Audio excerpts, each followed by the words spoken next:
Hemos dicho que cuando el apóstol Pablo habla del Evangelio, la revelación que él tiene acerca del Evangelio, la misma revelación que vino de parte del Señor Jesucristo a la vida de Pablo para predicarle a los gentiles. Es decir, no solo también estaban incluidos de alguna manera los judíos, pero predicarle a los gentiles, porque así mismo lo confirma el apóstol Pablo. Pablo entiende que el Evangelio tiene que ver con las buenas noticias, pero esa clase de noticias que son tan buenas, tan buenas, tan buenas, tan buenas, tan buenas, para ser verdaderas noticias. En otras palabras, para el hombre natural que no conoce a Dios, son locura. Para el creyente nacido de nuevo que no conoce a la palabra, no se entienden.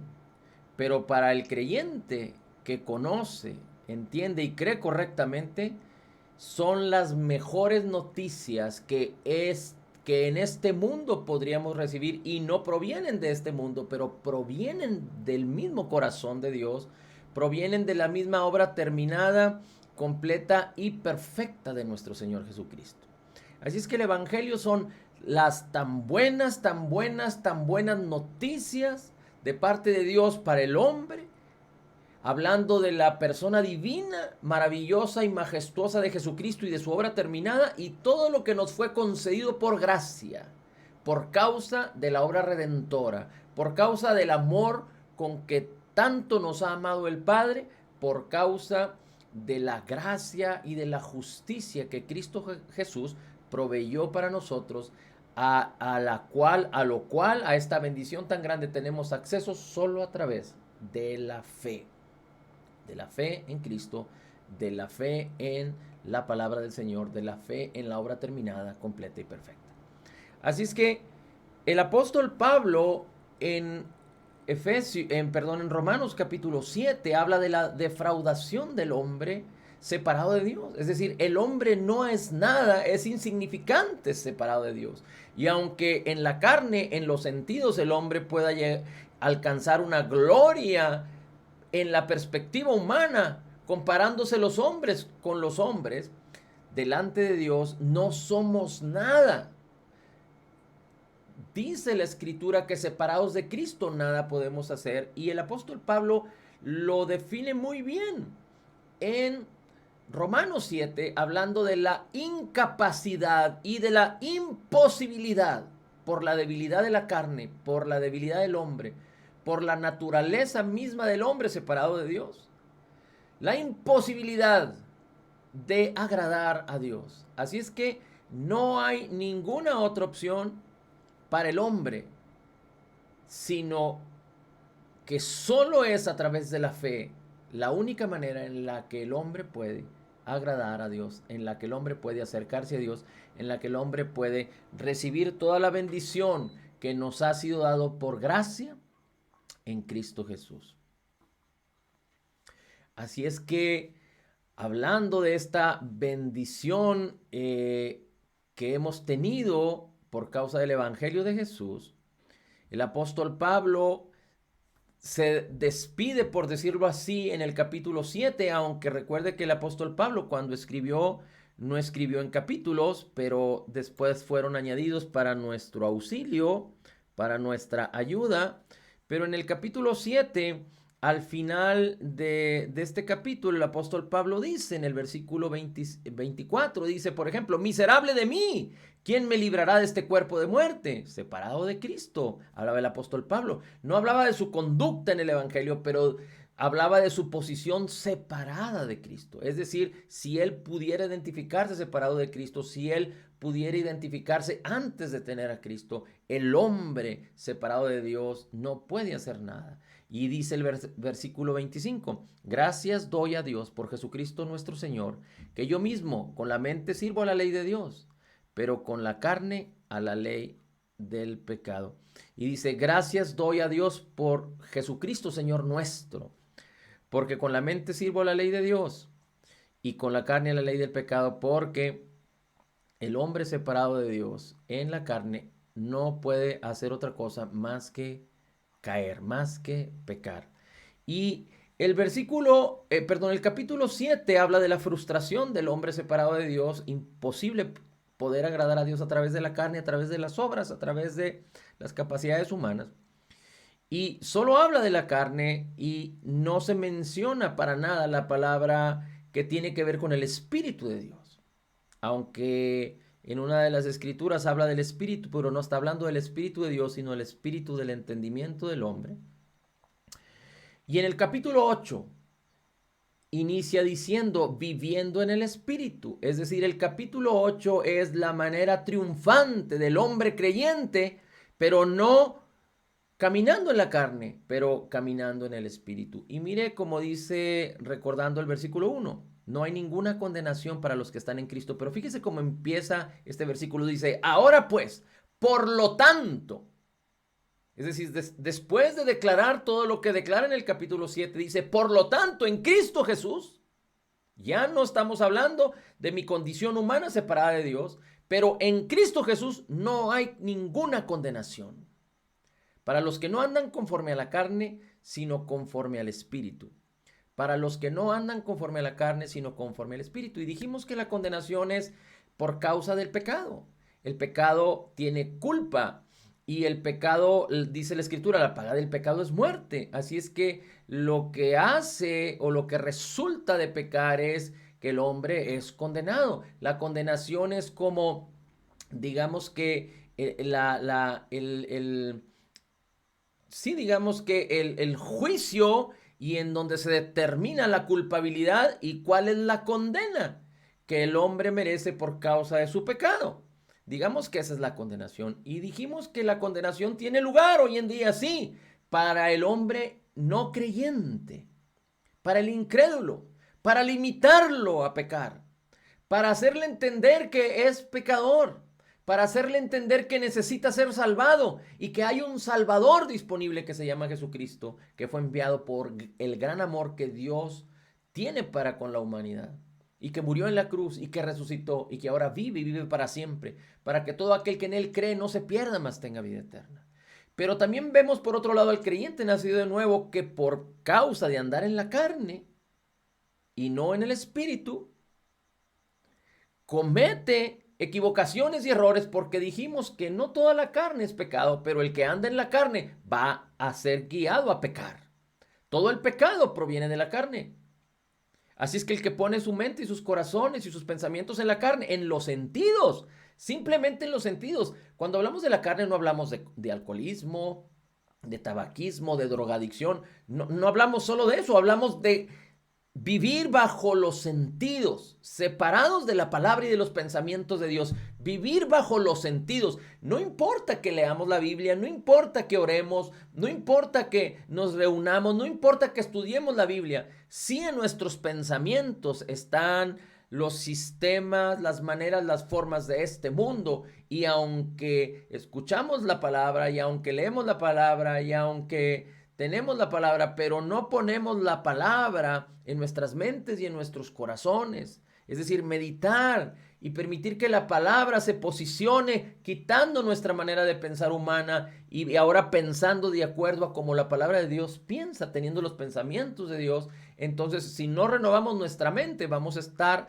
en la carne y a fin de cuentas, poner nuestra mente en las cosas de la carne es muerte, es pecar, vamos a pecar. Y cuando el hombre anda en la carne, lo que va a suceder es que va a tener condenación. Pero no una condenación ni un juicio de parte de Dios para con el creyente nacido de nuevo que anda en la carne. No, porque Dios ya condenó el pecado en la carne de Jesús, porque Dios ya hizo juicio sobre el cuerpo de Cristo. Delante de Dios somos inocentes. Todo creyente nacido de nuevo que se ha apropiado por la fe del perdón de Cristo, de la obra terminada, completa y perfecta de Jesús, es inocente delante de Dios. Ha sido justificado por la justicia de Cristo. Así es que vemos a los creyentes caminando en sus sentidos, en los sistemas de pensamiento de este mundo, y cuando cometen errores, tienen una mente de condenación, tienen en su corazón, les condena. ¿Por qué? Porque no han entendido el perdón, porque no se han apropiado de las promesas de Dios en sus mentes y en sus corazones porque no han apreciado y no están viviendo de la abundancia de gracia y del regalo de la justicia. ¿Por qué? Porque están viviendo en sus sentidos. Y no es que Dios te está condenando, pero tu mismo corazón te condena. Y si tú cometes algún error, vas a sufrir las consecuencias de tu error aquí en la tierra. Dios no te condena, pero serás condenado por ti mismo y por los hombres. Digamos que tú vas manejando exceso de velocidad y pasas algunos altos, algunas luces en alto, las pasas indebidamente y eres atrapado por la policía de tránsito. Y te llevan digamos, a juicio, te ponen una multa y te condenan a pagar la multa o a sufrir un castigo por causa de tus equivocaciones. Dios no te condena, Dios te sigue amando igual, pero tú infringiste la ley. Y infringir la ley tiene consecuencias en este mundo. Así es que cuando nosotros andamos en la carne y tenemos equivocaciones, hay una moralidad. Y cuando andamos en la carne, nuestra conciencia, nuestro corazón nos va a condenar, porque conocemos el bien y el mal. Pero hay quienes, por causa de cometer con avidez tantas equivocaciones, por estar tan separados de la palabra o por no conocer la palabra, endurecen sus corazones y a veces ya la conciencia está cauterizada. La conciencia no les condena más. Pero Dios no nos llamó a vivir así. Dios no te condena, recuerda. Pero son las personas, pero es el diablo que te engaña. Claro, el diablo con razón. Si tú cometes un error, el diablo con razón viene. Si tú andas en la carne, viene a acusarte, viene a condenarte. Claro que Dios no te condena, el diablo te quiere hacer creer que Dios te condena, pero Dios ya no lo hace porque ya eliminó toda condena porque condenó el pecado en la carne de Jesús y el juicio de Dios se satisfizo en la obra terminada, completa y perfecta de Jesús. Bien, ahora, dice la Escritura, leímos que el Espíritu de vida en Cristo Jesús nos ha librado de la ley del pecado y de la muerte. Y dijimos que todo el sufrimiento del hombre, la enfermedad, la escasez, los problemas, etcétera, tienen que ver con la muerte, tienen que ver con el pecado y la paga del pecado es muerte, pero fuimos llamados a que la ley del Espíritu de vida en Cristo Jesús es una ley del Espíritu, acuérdate, es una ley del Espíritu. En Romanos 8 hay cerca, creo que alrededor de 19 veces que la Escritura habla del Espíritu y habla del Espíritu de Dios. El capítulo 8 es el capítulo triunfante del hombre, del creyente nacido de nuevo, siendo guiado por el Espíritu de Dios, caminando en el Espíritu de Dios, triunfando y siendo exitosos. Recuerda, para ser eficaces y exitosos en esta vida, necesitamos la palabra que renueve nuestras mentes y vivir por la palabra.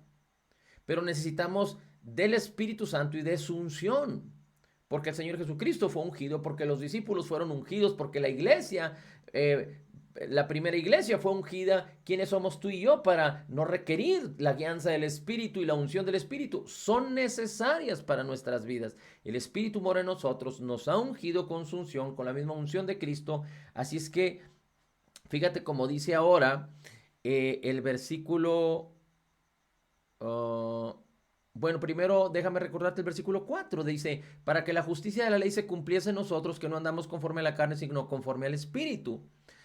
Para que la justicia de la ley se cumpliera en nosotros. ¿Qué significa? Que Jesús cumplió perfectamente la ley, por lo cual se le atribuyó la justicia de Dios a Él, por su perfección. Porque Él no conoció pecado, Él no hizo pecado y no se halló en el pecado, Él fue perfecto. 100% Dios, pero 100% hombre, cumplió cabalmente la ley, por lo cual se atribuye todas las bendiciones de la ley.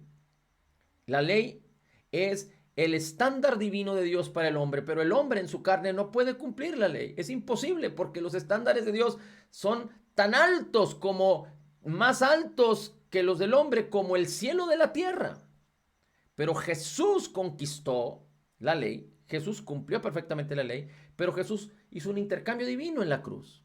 Y Él sufrió nuestras injusticias y nuestros pecados para proveernos de su justicia. Él nos dio su justicia. Por eso 2 Corintios 5:21 dice que somos la justicia de Dios en Cristo Jesús. No solo somos nueva creación, nuevas criaturas en Cristo, pero ahora somos la justicia de Dios en Cristo. La justicia de la ley que le fue otorgada a Cristo por cumplirla perfectamente, por ser el justo que pagó por los injustos en su intercambio divino, y tú a través de la fe en Jesús, tu fe te es contada por justicia. ¿Cuál justicia? La justicia de Cristo. No son nuestras justicias, sino vivimos por la justicia de Cristo. Ahora, mira cómo dijimos que el ocuparse de la mente, el ocuparse de la carne es muerte. Es una ecuación sencilla. Si tú te ocupas de la carne y solo vives en las cosas de la carne, y cuando hablas de la salud, piensas solamente en lo que sientes, en lo que tus ojos ven o en lo que tus oídos oyen de acuerdo a los pensamientos de este mundo o a la medicina de este mundo. Si tú en cualquier área de tu vida solo ves a través de la carne y meditas y filtras solo a través de tus sentidos, entonces tú estás poniendo tu mente en las cosas de la carne, y eso es igual a muerte.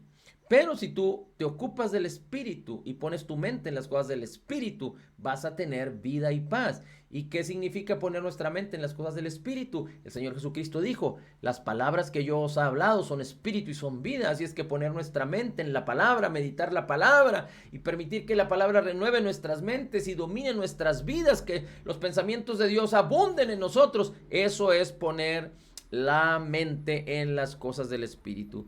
Ahora fíjate cómo dice el versículo 8. Y los que viven según la carne no pueden agradar a Dios. Recuerda, solo es a través de la fe, no es por obras. Si quieres con las obras agradar a Dios, estás en la carne. Pero es a través de la fe que podemos agradar a Dios. Efesios 1:6. Dice 9. Mas vosotros no vivís según la carne, sino según el Espíritu, si es que el Espíritu de Dios mora en vosotros. Y si alguno no tiene el Espíritu de Cristo, no es de él. Ahora déjame te explico algo.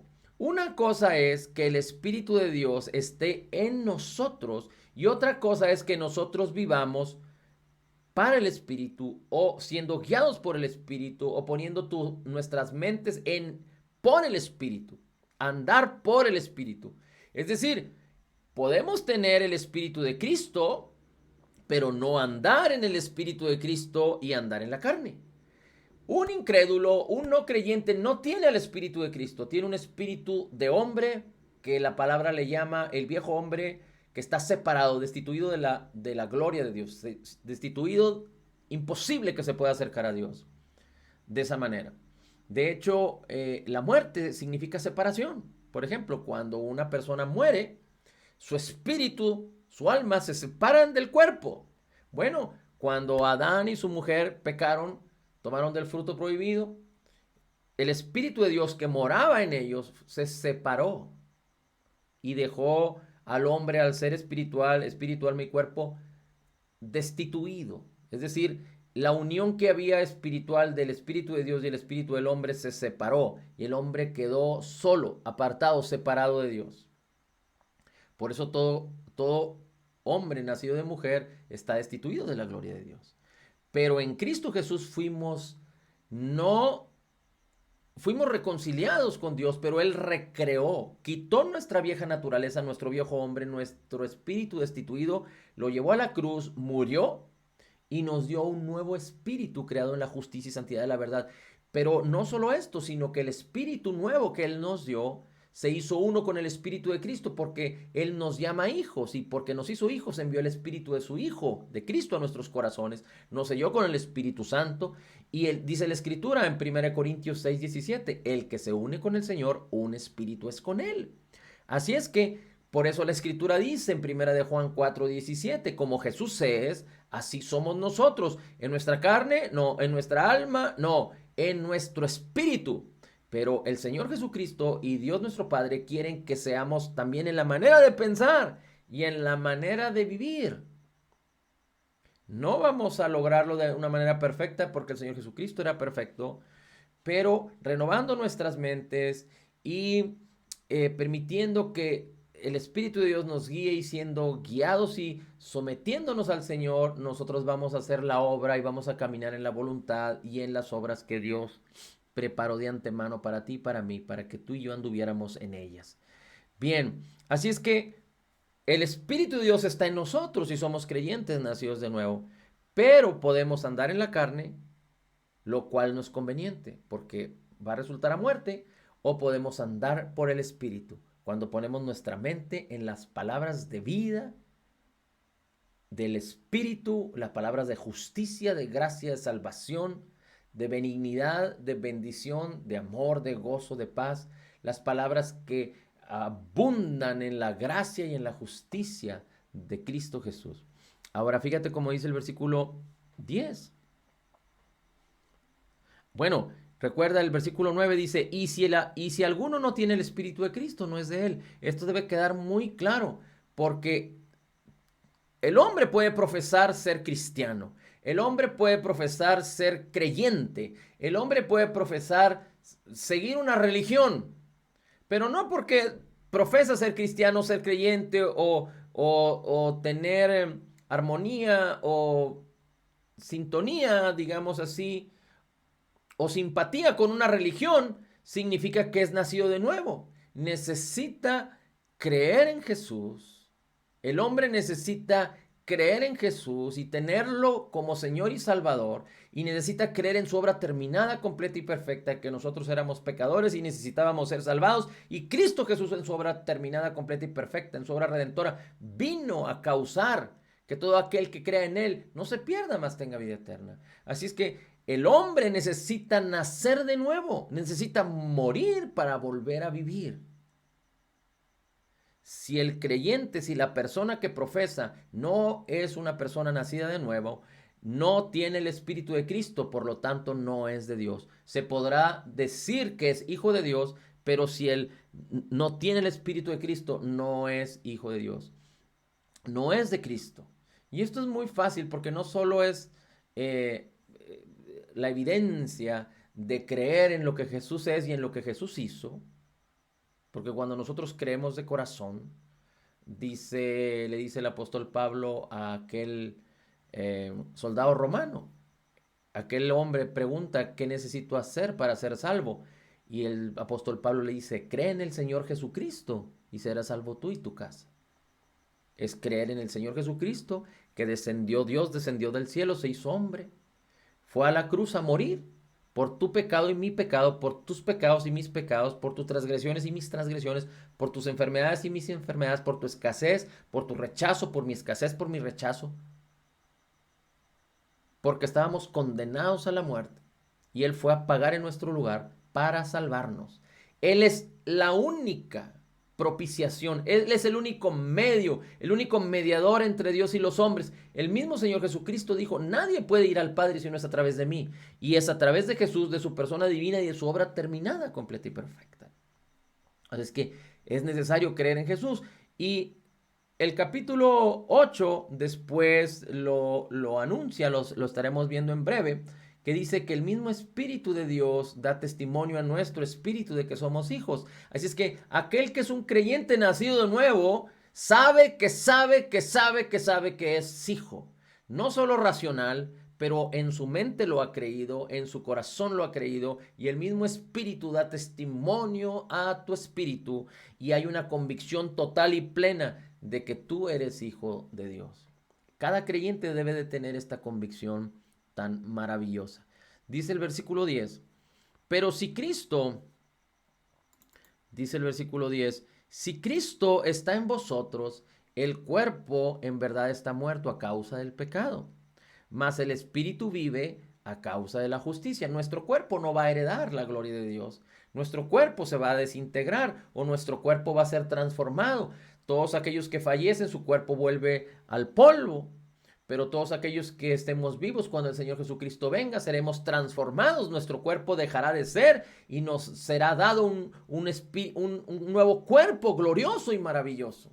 De tal manera que nuestro espíritu es perfecto ahorita, que somos creyentes nacidos de nuevo. Nuestro cuerpo será perfecto, glorioso, y seremos un ser espiritual, espíritu, alma y cuerpo, perfectos en la presencia de Cristo para estar siempre con Él. Pero aquí en este mundo nuestro cuerpo, digamos que vive en corrupción.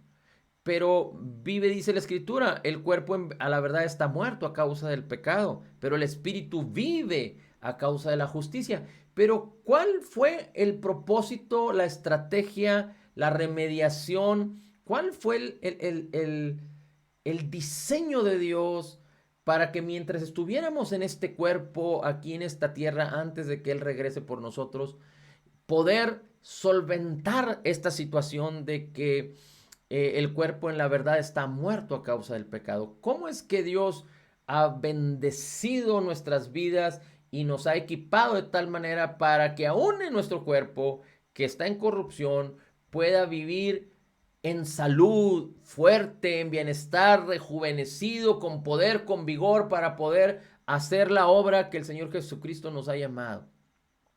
Bueno, el versículo 11 nos lo explica.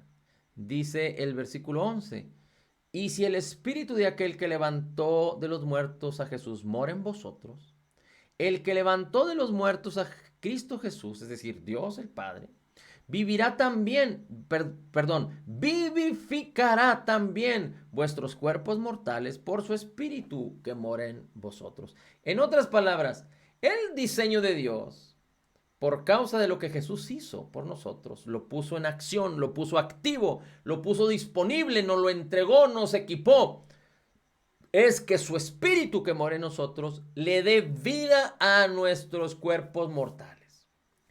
Pero no sucede de manera automática. El espíritu necesita que la palabra renueve nuestros pensamientos, que abunde en nuestro corazón para que el espíritu pueda liberar su potencial. Necesitamos creer, es por fe. Y esto no sucederá en un abrir y cerrar de ojos. Esto no sucederá cuando lo necesito. Lo tengo, como si fuera un refresco que lo saco del refrigerador o una taza de café que la preparo. No, por eso el Señor nos llama a permanecer en la palabra, conocer, entender y creer correctamente la palabra, permanecer en ella, porque la verdad es la que nos da libertad. La palabra de verdad, cuando permanecemos en ella, trae ese efecto. El Espíritu de Dios podrá, digamos que, liberar todo su poder en nuestras vidas. Por eso necesitamos mantenernos en la palabra. Porque hay quienes en la carne toman vitaminas para que las vitaminas traigan vigor al cuerpo. Hacen ejercicio para que el ejercicio traiga vigor al cuerpo. Llevan ciertas dietas para que las dietas traigan cierta fortaleza y fuerza al cuerpo. Y definitivamente que el cuerpo necesita nutrientes, que necesita toda esa clase de cosas y que en muchas ocasiones la clase de alimentos a los cuales tenemos acceso hoy en día no están carentes muchas veces de estos alimentos, o quizá la cantidad de tóxicos y de mala comida que existe hoy en día trae un deterioro adicional al pecado, a la corrupción, al cuerpo. Por eso las personas están vendiendo y comprando la idea de vitaminas, mejor alimentación, nutrientes, etcétera. Pero déjame decirte que aunque eso de alguna manera está bien, siempre y cuando no te domines, siempre y cuando no vivas por ello, porque tú no naciste para vivir por ello, pero eso no debe de ser más del 10 o del 20% de la razón por la cual un cuerpo necesita o puede estar vigoroso y sano, sino que es el Espíritu de Dios vivificando tu cuerpo mortal con su poder y con su gloria. Cuando tú caminas en la fe, cuando tú pones tu mente en la palabra. Por eso poner nuestra mente en el Espíritu, en la palabra de vida de Cristo, es vida y paz. Y dice el versículo, recuerda que Efesios 1 dice que necesitamos decirle al Señor, si no entendemos estas cosas, que nos dé un espíritu de sabiduría y de revelación para entender no solo el llamamiento de Jesús, que es nuestro llamamiento, la esperanza y la herencia de Jesús que nos fue concedida por gracia, sino el mismo poder que levantó a Cristo entre los muertos, que mora en nosotros. Así es que esto es maravilloso y extraordinario. Y vamos a terminar hoy diciendo lo que dice el versículo 12. Así que, hermanos, deudores somos no a la carne, para que vivamos conforme a la carne. Así es que deudores somos, no a la carne, para que vivamos conforme a la carne. Padre, te damos gracias porque somos deudores a ti, Señor. Y por cuanto nuestro espíritu y nuestro cuerpo te pertenecen, nosotros te honramos y te damos gloria con nuestro cuerpo y con nuestro espíritu, Señor. Y anima nuestros corazones para poner tu palabra cada momento, cada día, hacerla nuestra más y más, y que tus pensamientos sean los que dominen nuestras vidas y nuestros corazones, para continuamente permanecer en el espíritu, y nuestra mente y nuestros corazones en la palabra del espíritu, en la palabra de espíritu y vida, que es tu palabra, Señor. En Cristo Jesús declaramos que somos totalmente perdonados, perfectamente justificados, altamente favorecidos, profundamente amados, grandemente bendecidos, más que vencedores en Cristo Jesús. Porque como Jesús es, así somos nosotros en este mundo. Somos la justicia de Dios en Cristo Jesús. Amén, amén y amén.